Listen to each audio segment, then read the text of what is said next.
And so could everyone open up their OneNotes, and we're going to get started on today's lesson.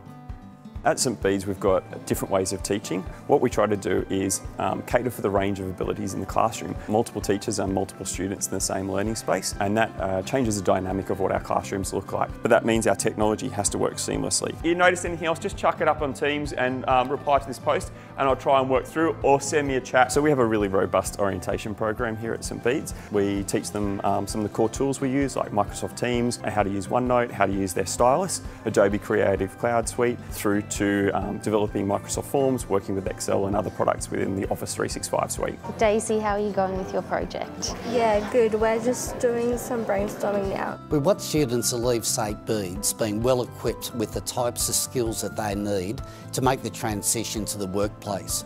Skills such as problem solving, collaboration, completion of complex projects, and therefore the learning technology facilitates the development of those skills.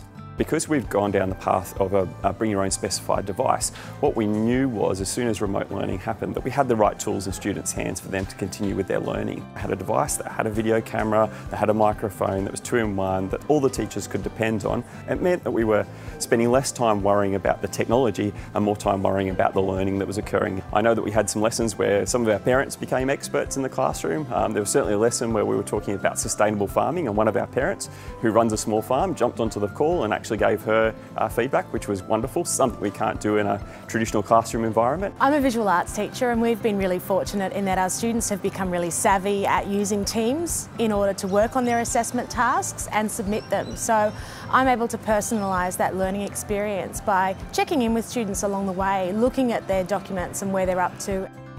We use Microsoft Endpoint Manager, or what we call Intune. Last year, when I set up the brand new Windows 10 devices, I was able to run several classes where the students were empowered themselves to be able to install their own software. Very easy to use. It is. Don't tell everyone, otherwise I won't be in a job anymore.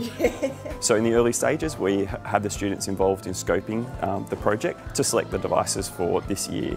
It was a bit of pressure because we were hoping everyone would enjoy it and kind of like it. We narrowed it down to 3 choices. In years 7 and 9, we had lots of problems with battery running out before the day ended. So we looked at specifically at battery. We also looked at ruggedness. Making sure that laptops do charge quickly if they do run out, so we can still keep on working. Of course, they all run the Windows 10 environment, which makes it quite easy for us to maintain the system and know what's going on because it's much more secure. It's just a good opportunity for us to have some input into what our learning will look like at our schools. We can see lots of these students potentially moving on to university or TAFE or other activities and still continuing to use what is a really good high quality device to continue their learning outside of the school. Did I miss anything? I'm just trying to do head bingo.